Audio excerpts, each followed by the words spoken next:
भोले बाबा खेलत बड़े पबजी गौड़ा मैया बैठी काटता रे सब्जी। भोले बाबा खेलत बड़े पबजी गौड़ा मैया बैठी काटता रे सब्जी।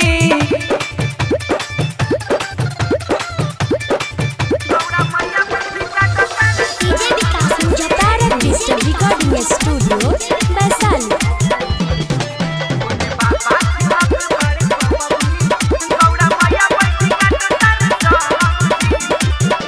खुश बारे बाबा लॉकडाउन से छूट के नाश्ता मंगाने लगल न चूड़ा दाल मूट के। ये खुश बारे बाबा लॉकडाउन से छूट के नाश्ता मंगाने लगल न चूड़ा दाल मूट के। नाही बुझल अब सूरज के घाम हो भंगिया चढ़ते मिले आराम हो। पेट पीटा तरे डब डब जी डब जी डब डब जी।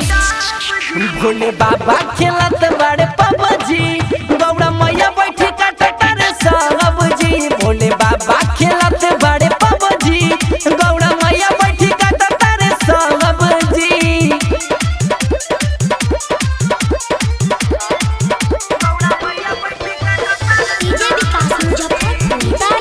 Recording studio Vaishali.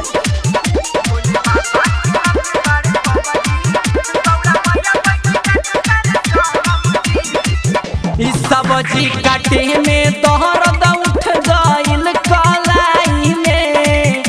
बाप बेटा बीजी बाहरे पबजी के खेलाई में।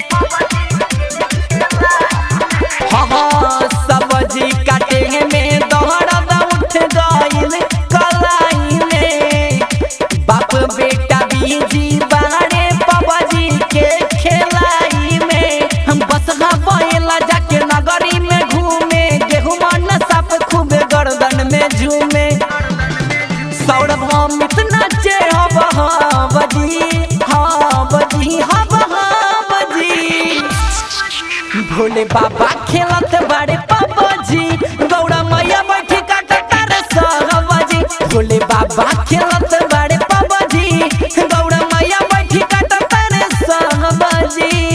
Digital recording studio Vaishali.